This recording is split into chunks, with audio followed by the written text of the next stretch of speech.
Hello everyone.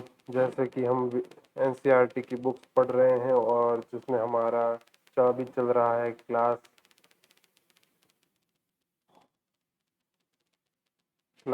7 की history की book, जिसमें का नाम है हमारे अतीत सेकंड, जिसमें हमने 8 चैप्टर पढ़ लिए थे और इस वीडियो में है 9 चैप्टर, जिसका नाम है क्षेत्रीय संस्कृतियों का निर्माण। लोगों का वर्णन करने का एक सबसे सामान्य तरीका है उनकी बोलचाल की भाषा से उन्हें परिभाषित करना। जब हम किसी व्यक्ति को तमिल या उड़िया कहते हैं तो आमतौर पर उसका अर्थ होता है कि वह तमिल अथवा उड़िया भाषा बोलता है और तमिलनाडु या उड़ीसा से में रहता है। इसी तरह से हम प्रत्येक क्षेत्र को कुछ खास किस्म के भोजन, वस्त्र, काव्य, नृत्य, संगीत और चित्रकला से जोड़ा करते हैं। कभी कभी हम इन अस्मिताओं को मानकर चलते हैं और सोचते हैं कि यह युग युगांतरों से अस्तित्व में है, किंतु भिन्न भिन्न क्षेत्रों के बीच विभाजक सीमाओं के बनने के समय भूमिका रही है। इन्हीं इन आज क्षेत्रीय संस्कृतियाँ समझते हैं, वे समय के साथ साथ बदलती हैं और ये सच तो यह है कि आज भी बदल रही हैं।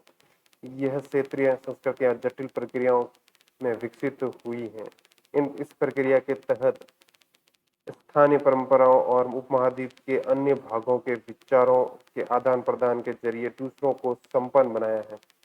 जैसा कि हम देखेंगे कि कुछ परंपराएं तो कुछ विशेष क्षेत्रों की अपनी हैं, जबकि कुछ अन्य विभिन्न क्षेत्रों में एक समान प्रतीत होती हैं, परंतु इसके अतिरिक्त कुछ अन्य परंपराएं एक खास इलाके के पुराने रीति रिवाजों से तो निकली हैं, परंतु अन्य क्षेत्रों में जाकर उन्होंने एक नया रूप ले लिया है।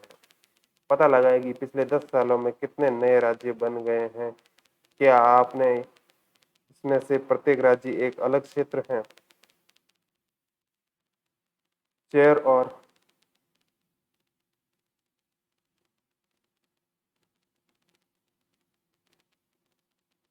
और मलयालम भाषा का विकास।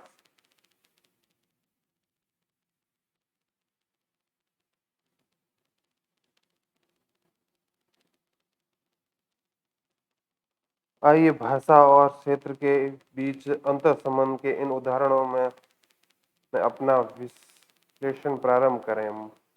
महोदयपुरम का चेर राज्य प्रायद्वीप के दक्षिणी पश्चिमी भाग में, जो आज के केरल राज्य का एक हिस्सा है, 9वीं शताब्दी में स्थापित किया गया।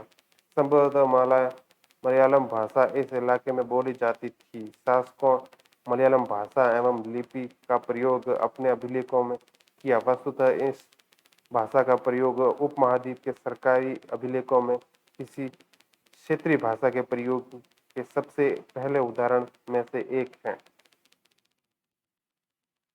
ये है चित्र, जिसमें है मलयालम में रचित आरंभिक केरल का एक अभिलेख। साथ साथ चेर लोगों ने संस्कृति की परंपराओं से भी बहुत कुछ ग्रहण किया। केरल का मंदिर रंगमंच, जिसकी परंपरा इस युग तक खोजी जा सकती है, संस्कृत के महाकाव्यों पर आधारित था। मलयालम भाषा की पहली साहित्यिक कृति, जो लगभग 12वीं शताब्दी की बताई जाती है, प्रत्यक्ष रूप से संस्कृत की ऋणी है। यह भी एक काफी रोचक तथ्य है कि 14वीं शताब्दी तक का एक ग्रंथ लीला तिलकम, जो व्याकरण अथवा महाकाव्य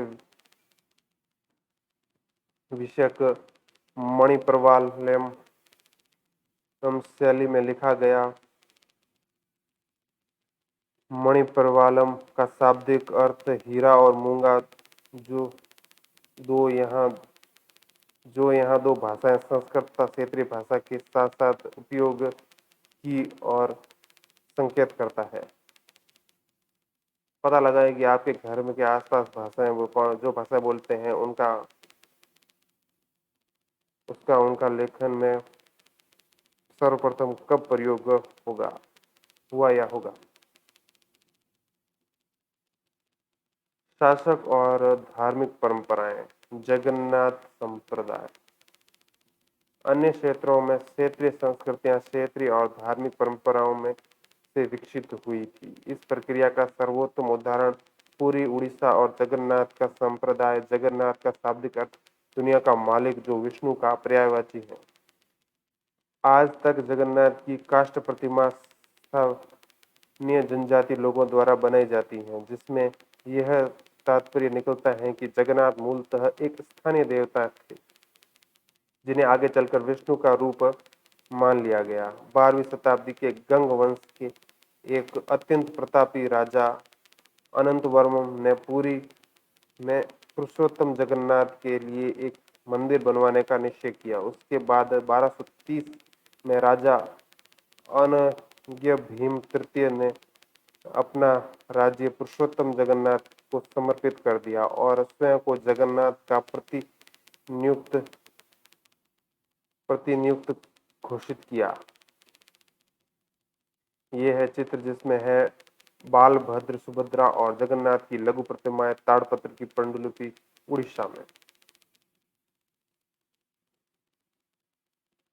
ज्यों-ज्यों इन मंदिरों को तीर्थ स्थान यानी तीर्थ यात्रा के केंद्र के रूप में महत्व प्राप्त होता गया, सामाजिक एवं राजनीतिक मामलों में भी इसकी सत्ता बढ़ती गई। जिन्होंने भी उड़ीसा में को जीता, जैसे मुगल, मराठे और अंग्रेजी ईस्ट इंडिया कंपनी, सब ने इस मंदिर पर अपना नियंत्रण स्थापित करने का प्रयत्न किया। वे सब यह महसूस करते थे कि मंदिर पर नियंत्रण प्राप्त करने से स्थानीय जनता में उनका शासन स्वीकार हो जाएगा। राजपूत और शूरवीरता की परंपराएं। 19वीं शताब्दी में ब्रिटिश लोग उन क्षेत्रों को जहां आज का अधिकांश राजस्थान स्थित है, राजपूताना कहते थे। इसमें यह समझा जा सकता है कि वह एक ऐसा प्रदेश था जहां केवल अथवा प्रमुख रूप से राजपूत ही रहा करते थे, लेकिन यह बात आंशिक रूप से ही सत्य है। ऐसा अनेक समूह थे जो आज भी हैं, जो उत्तर तथा मध्यवर्ती भारत के अनेक क्षेत्रों में अपने आप को राजपूत कहते हैं। यह भी सच है कि राजस्थान में राजपूतों के अलावा अन्य लोग भी रहते थे, तथापि अक्सर यह माना जाता है कि राजपूतों ने राजस्थान को एक विशिष्ट संस्कृति प्रदान की। ये सांस्कृतिक परंपरा वहाँ के शासकों के आदर्शों तथा अभिलाषों के साथ घनिष्ठता से जुड़ी हुई थी। लगभग 8वीं शताब्दी से आज के राजस्थान के अधिकांश भाग तक विभिन्न परिवारों के राजपूत राजाओं का शासन रहा। पृथ्वीराज एक ऐसा ही शासक था। ये शासक ऐसे शूरवीर के आदर्शों को अपने हृदय में संजोए रखते थे, जिन्होंने रण क्षेत्र में बहादुरी से लड़ते हुए अक्सर मृत्यु का वर्ण किया, मगर पीठ नहीं दिखाई। राजपूत शूरवीरों। यह एक चित्र बीकानेर के राजकुमार राज सिंह। राजपूत शूरवीरों की कहानी काव्यों एवं गीतों में सुरक्षित है। वे विशेष रूप से प्रशिक्षित चारण भाटों द्वारा लिखी और गाई जाती है। यह काव्य एवं गीत ऐसे शूरवीरों की स्मृति को सुरक्षित रखते थे और उनसे यह आशा की जाती थी कि वे अन्य जनों को भी इन शूरवीरों का अनुकरण करने के लिए प्रेरित और प्रोत्साहित करेंगे। साधारण जन भी इन कहानियों से आकर्षित होते थे। इन कहानियों में अक्सर नाटकीय स्थितियां और स्वामी भक्ति, मित्रता, प्रेम, शौर्य, क्रोध आदि प्रबल संवेगों का चित्रण होता था। क्या स्त्रियों को भी इन कहानियों में स्थान प्राप्त था? जी हाँ, कभी कभी वे झगड़े के कारण के रूप में विद्यमान हैं। जब पुरुष स्त्रियों को जीतने के लिए अथवा उनकी रक्षा के लिए आपस में लड़ते थे। कहीं कहीं यह भी चित्रित किया गया है कि स्त्रियां अपने शूरवीर पतियों का जीवन मरण और दोनों के अनुसरण करती थी। सती प्रथा यानी कि विधवाओं द्वारा अपने मृतक पतियों की चिता पर जिंदा जल जाने की प्रथा का भी कुछ कहानियों में उल्लेख पाया जाता है। इस प्रकार जो लोग सूरवंशियों के आदर्शों का पालन करते थे, उन्हें अक्सर इस आदर्श के लिए अपने जीवन का बलिदान करना होता था। यह है मानचित्र एक, वह क्षेत्र जिसकी इस अध्याय में चर्चा की जा रही है। ये है राजस्थान, जिसमें बीकानेर, जोधपुर, अजमेर, जयपुर, मेवाड़ और ये चित्तौड़गढ़। हिमाचल प्रदेश, ये है उत्तर प्रदेश, उड़ीसा, पश्चिम बंगाल और केरल। पता लगाएंगे कि आपके नगर गांव में शूरवीरों वीरांगनाओं की परंपराएं रही हैं, यदि हाँ तो ये परंपराएं राजपूतों के वीरतापूर्ण आदर्शों से कितनी समान अथवा भिन्न है। क्षेत्रीय सीमांतों के परे कथक नृत्य की कहानी। यदि शूरवीरता की परंपराएं भिन्न भिन्न क्षेत्रों में भिन्न भिन्न रूप से मिल सकती हैं तो नृत्य के विषय में भी यही सच है। आइए नृत्य के एक रूप कथक के इतिहास को देखें। यह नृत्य शैली उत्तर भारत के अनेक भागों से जुड़ी है। कथक नृत्य कथा शब्द से निकला है, जिसका प्रयोग संस्कृत तथा अन्य भाषाओं में कहानी के लिए किया जाता है। कथक मूल रूप से उत्तर भारत के मंदिरों में कथा यानी कहानी सुनाने वालों की एक जाति थी। ये कथाकार अपने हाव भाव तथा संगीत से अपने कथावाचक और अलंकृत किया करते थे। 15वीं तथा 16वीं शताब्दी की भक्ति आंदोलनों के प्रसार के साथ कथक एक विशिष्ट नृत्य शैली का रूप धारण करने लगा। राधा कृष्ण के पौराणिक आख्यान कहानियों लोक नाट्य के रूप में प्रयुक्त किए जाते थे, जिन्हें रासलीला कहा जाता था। रासलीला के लोक नृत्य के साथ कथक कलाकार के मूल भाव भी जुड़े होते थे। मुगल बादशाहों और उनके अभिजातों के शासनकाल में कथक नृत्य राज दरबार में प्रस्तुत किया जाता था, जहां इस नृत्य के अपने वर्तमान अभिलक्षण अर्जित किए और वह एक विशिष्ट नृत्य शैली के रूप में विकसित हो गया। आगे चलकर यह दो परंपराओं अर्थात घरानों में फला फूला। राजस्थान जयपुर के राज दरबारों और लखनऊ में अवध के अंतिम नवाब वाजिद अली शाह के संरक्षण में यह प्रमुख कला के रूप में उभरा। 1850 से लेकर 1875 के दौरान यह नृत्य शैली के रूप में इन दो क्षेत्रों में ही नहीं बल्कि आज के पंजाब, हरियाणा, जम्मू और कश्मीर, बिहार तथा मध्य प्रदेश के निकटवर्ती इलाकों में भी पक्के तौर पर स्थापित हो गया। यह है नृत्य की कक्षा लक्ष्मण मंदिर खजुराहो में। इसकी प्रस्तुति की क्लिष्ट तथा द्रुत पद संचालन, उत्तम वेशभूषा तथा कहानियों में प्रस्तुतिकरण एवं अभिनय पर जोर दिया जाने लगा। अनेक अन्य सांस्कृतिक गतिविधियों की तरह कथक को भी 19वीं तथा 20वीं शताब्दी में अधिकांश ब्रिटिश शासकों ने नापसंद किया, फिर भी यह जीवित बचा रहा और गणिकाओं द्वारा पेश किया जाता रहा। स्वतंत्रता प्राप्ति के बाद तो देश में इसे 6 शास्त्रीय नृत्यों रूपों में मान्यता मिल गई। शास्त्रीय नृत्य किस कला रूप को शास्त्रीय नृत्य माना जाए, इस प्रश्न का उत्तर देना अक्सर बहुत कठिन हो जाता है।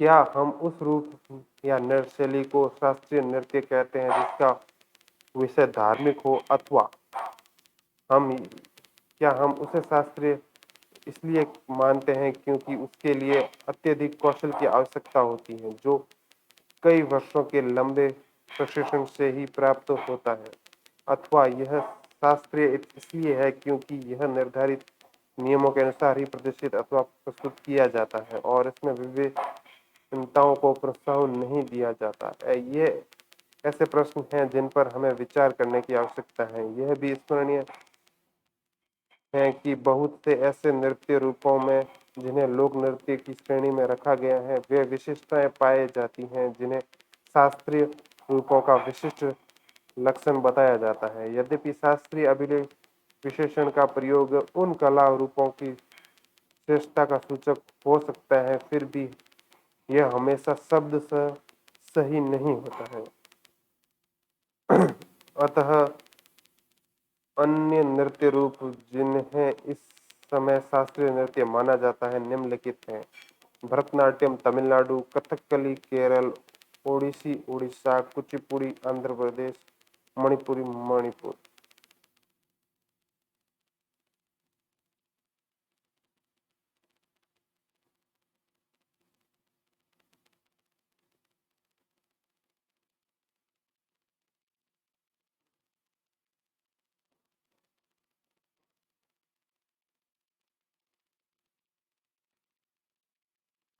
संरक्षकों के लिए चित्रकला, लघु चित्रों की परंपरा।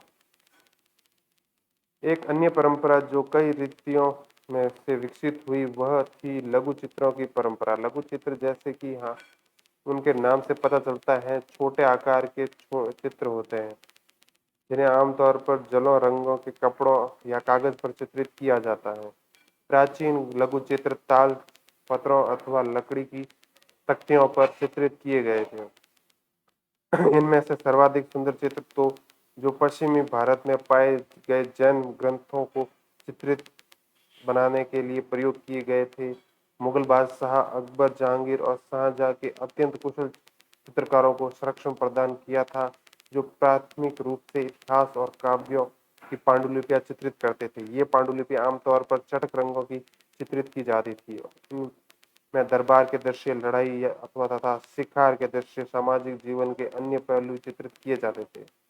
अक्सर उपहार के तौर पर इन चित्रों का आदान प्रदान किया जाता था और ये चित्र गिने चुने लोग, बादशाह और उनके घनिष्ठ जनों द्वारा ही देखे जा सकते थे। ये एक चित्र है जिसमें है शिकार के दौरान आराम करते अकबर और मुगल का लघु चित्र, जिसमें ये बीच में अकबर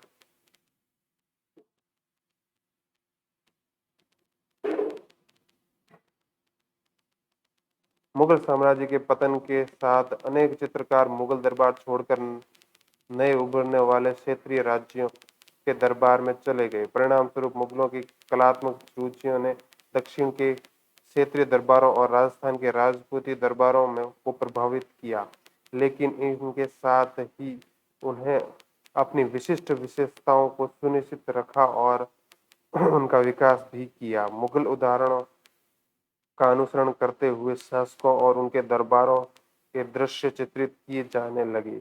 इसके साथ साथ मेवाड़, जोधपुर, बूंदी, कोटा और किशनगढ़ जैसे केंद्रों में पौराणिक कथाओं तथा काव्यों के विषयों का चित्रण बराबर जारी रहा। ऐसा ही एक अन्य क्षेत्र था आधुनिक हिमाचल प्रदेश के इर्द गिर्द हिमाचल की तलहटी का इलाका। यह चित्र एक होली खेलते हुए महाराणा राम सिंह सेकंड राजपूत लघु चित्र कोटा का। 17वीं शताब्दी के बाद वाले वर्षों में इस क्षेत्र में लघु चित्र का एक साहसपूर्ण एवं भाव प्रवण शैली का विकास हो गया जिसे बसोहली शैली कहा जाता है। ये यहाँ जो सबसे लोकप्रिय पुस्तक चित्रित की गई थी भानुदत्त की रस मंजरी 1739 में नादिर शाह के आक्रमण और दिल्ली विजय के परिणाम स्वरूप मुगल कलाकार मैदानी इलाकों की अनिश्चितताओं के से बचने के लिए पहाड़ी इलाकों की ओर पलायन कर गए थे।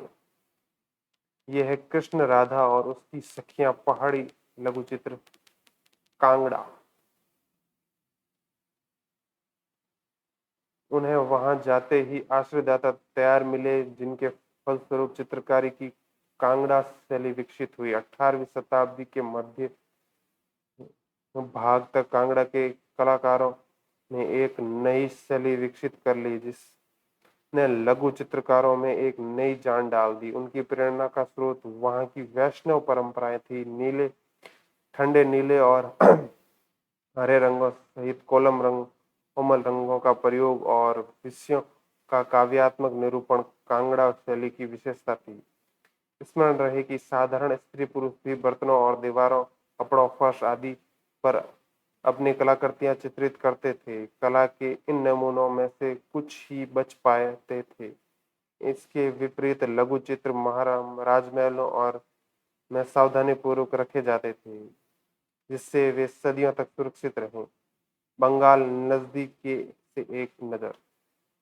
एक क्षेत्रीय भाषा का विकास। जैसा कि हमने प्रारंभ में देखा था कि हम अक्सर क्षेत्रों के नाम वहां के निवासियों द्वारा बोली जाने वाली भाषा के अनुसार निर्धारित करते हैं। इसलिए हम ये मान लेते हैं कि बंगाल के लोग हमेशा बंगाली बंगला ही बोलते थे, किंतु यह एक दिलचस्प बात है कि आज बंगाली संस्कृत से निकली हुई भाषा मानी जाती है। प्रारंभिक ईसा पूर्व प्रथम सहस्त्राब्दी के मध्य भाग संस्कृत ग्रंथों के अध्ययन से ये पता चलता है कि बंगाल के लोग संस्कृत से उपजी हुई भाषाएं नहीं बोलते थे, तो फिर नई भाषा का उद्भव कैसे हुआ। ये एक चित्र है सबसे पहली बंगाली रामायण के तालपत्र की पांडुलिपि का एक पृष्ठ। ईसा पूर्व 34वीं शताब्दी से बंगाल और मगध दक्षिण बिहार के बीच वाणिज्यिक संबंध स्थापित होने लगे, जिसके कारण संभवतः संस्कृत का प्रभाव बढ़ता गया होगा। 4वीं शताब्दी के दौरान गुप्त वंशीय शासकों ने उत्तरी भारत बंगाल पर अपना राजनीतिक नियंत्रण स्थापित कर लिया और वहां ब्राह्मणों को बसाना शुरू कर दिया। इस प्रकार गंगा की मध्य घाटी में भाषाई तथा सांस्कृतिक प्रभाव प्रबल हो गया और 7वीं शताब्दी में चीनी यात्री हांगसेंग ने यह पाया कि बंगाल में सर्वत्र संस्कृत से संबंधित भाषाओं का प्रयोग हो रहा था। 8वीं शताब्दी में पाल शासकों के अंतर्गत एक क्षेत्रीय भाषा का उद्भव हो गया। 14वीं और 16वीं शताब्दी के बीच बंगाल का सुल्तानों का शासन रहा, जो दिल्ली के स्थित शासकों से स्वतंत्र थे। 1586 में जब अकबर ने इस प्रदेश बंगाल को जीत लिया तो उसे सूबा माना जाने लगा। इस समय प्रशासन की भाषा तो फारसी थी, लेकिन बंगाली एक क्षेत्रीय भाषा के रूप में विकसित हो रही थी। वस्तुतः 15वीं शताब्दी तक आते आते उपभाषाओं तथा बोलियों का बंगाली समूह एक सामान्य साहित्यिक भाषा के द्वारा एकबद्ध हो गया। यह साहित्यिक भाषा उस क्षेत्र की पश्चिमी भाषा की बोलचाल की भाषा थी, जिसे अब पश्चिमी बंगाल कहा जाता है। यद्यपि बंगाली का उद्भव संस्कृत से ही हुआ है, पर यह अपने क्रम विकास के अनेक अवस्थाओं से गुजरी। इसके अलावा गैर संस्कृत शब्दों का विशाल शब्द भंडार, जो जनजातीय भाषाओं, फारसी और यूरोपीय भाषाओं सहित अनेक स्रोतों से इसे प्राप्त हुआ है, आधुनिक बंगाली का एक हिस्सा बन गया है। बंगाली के प्रारंभिक साहित्य दो श्रेणियों में बांटा जा सकता है। एक श्रेणी संस्कृत की श्रेणी है और दूसरी से स्वतंत्र है। पहली श्रेणी में संस्कृत महाकाव्यों के अनुवाद, मंगल काव्य, शाब्दिक अर्थों में ये शुभ यानी मांगलिक काव्य जो स्थानीय देवी देवताओं से संबंधित हैं, और भक्ति साहित्य जैसे गौड़ीय वैष्णव आंदोलन के नेता श्री चैतन्य देव की जीवनियां आदि शामिल हैं।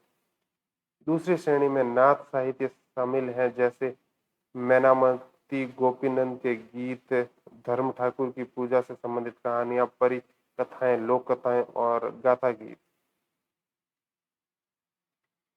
मैनामती गोपीचंद और धर्म ठाकुर नाथ लोग सन्यासी होते थे जो तरह तरह की योगी क्रियाएं करते थे। यह गीत विशेष और अक्सर अभिनीति किया जाता है।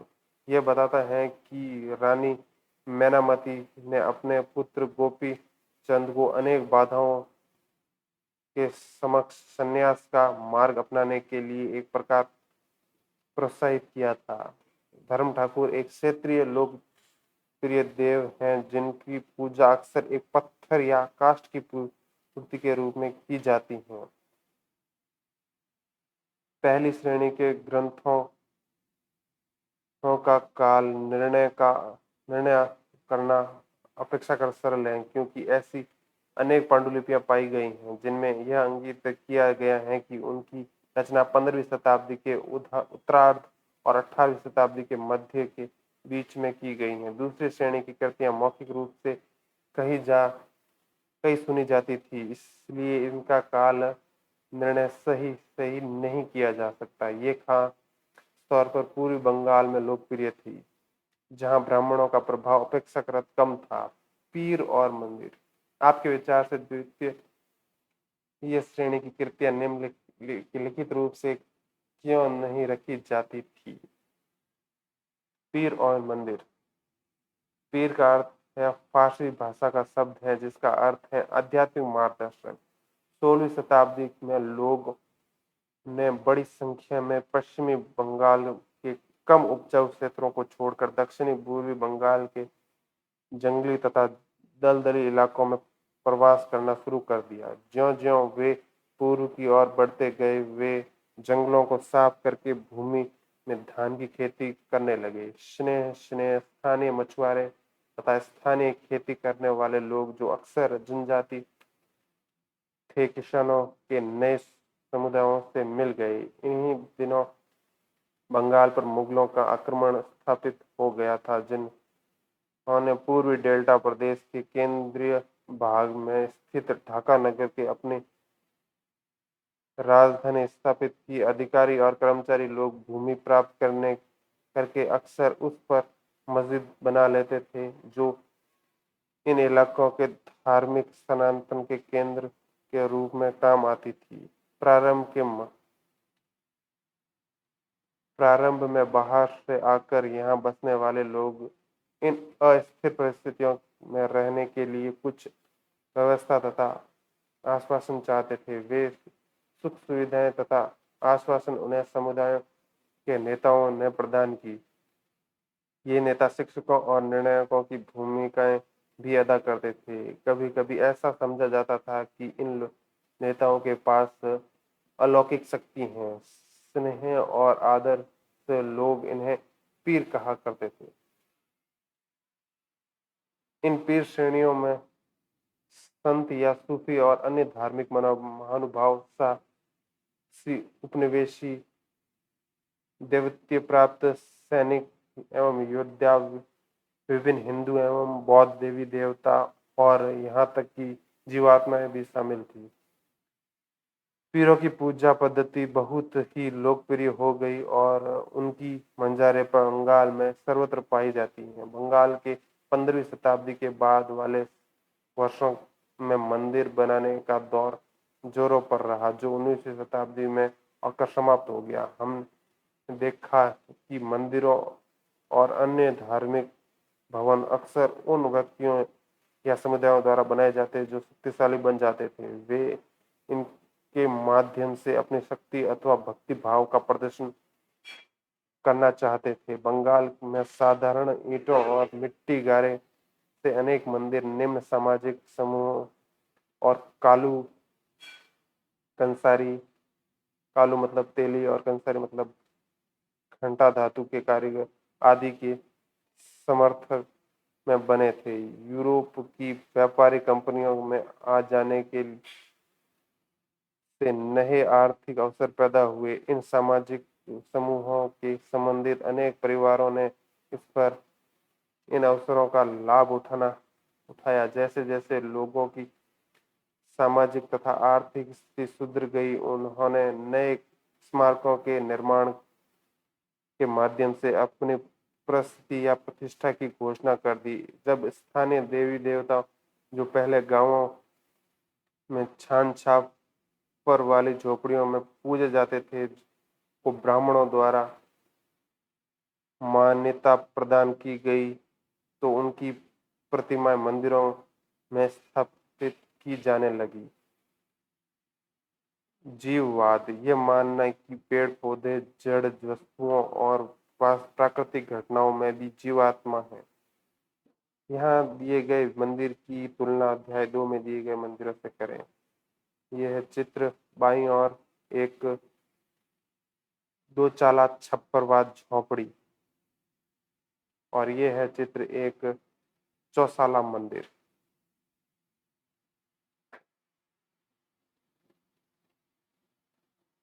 गोपियों के साथ कृष्ण श्यामपुर मंदिर में पकी मिट्टी की एक पटिया विष्णुपुर। यह है कृष्ण भगवान, ये है गोपियां। इन मंदिरों की शक्ल या आकृति बंगाल की छप्परदार झोपड़ियों की तरह 2 छतों वाली या चौसाला 4 छतों वाली होती थी। 5वें अध्याय में वर्णित बंगाली गुम्बद को याद करें।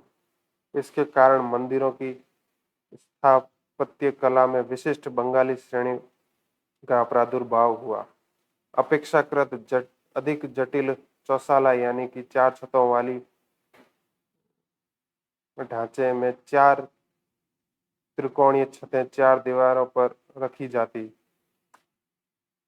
थी, जो ऊपर तिर्यक रेखा या एक बिंदु पर तक जाती थी। मंदिर आमतौर पर एक वर्गाकार चबूतरे पर बनाए जाते। इसके भीतरी भाग में कोई सजावट नहीं होती थी, लेकिन अनेक मंदिरों की बाहरी दीवारें चित्रकारी सजावट, टाइलें अथवा मिट्टी की पट्टियों से सजी होती थी। कुछ मंदिरों में, विशेष रूप से पश्चिम बंगाल के बांकुरा जिले में विष्णुपुर के मंदिर में, ऐसी सजावटें अत्यंत उत्कृष्ट कोटि तक पहुंच चुकी थी। मछली भोजन के रूप में परंपरागत भोजन संबंधी आदतें आमतौर पर स्थानीय रूप से उपलब्ध खाद्य पदार्थों पर निर्भर करती थी। बंगाल एक नदीय प्रदेश मैदान है, जहां मछली और धान की उपज बहुतायत में होती है, इसलिए यह स्वाभाविक है कि इन दोनों वस्तुओं को गरीब बंगालियों की भोजन सूची में भी प्रमुख स्थान प्राप्त है। मछली पकड़ना वहाँ का एक प्रमुख धंधा रहा है और बंगाली साहित्य में मछली का स्थान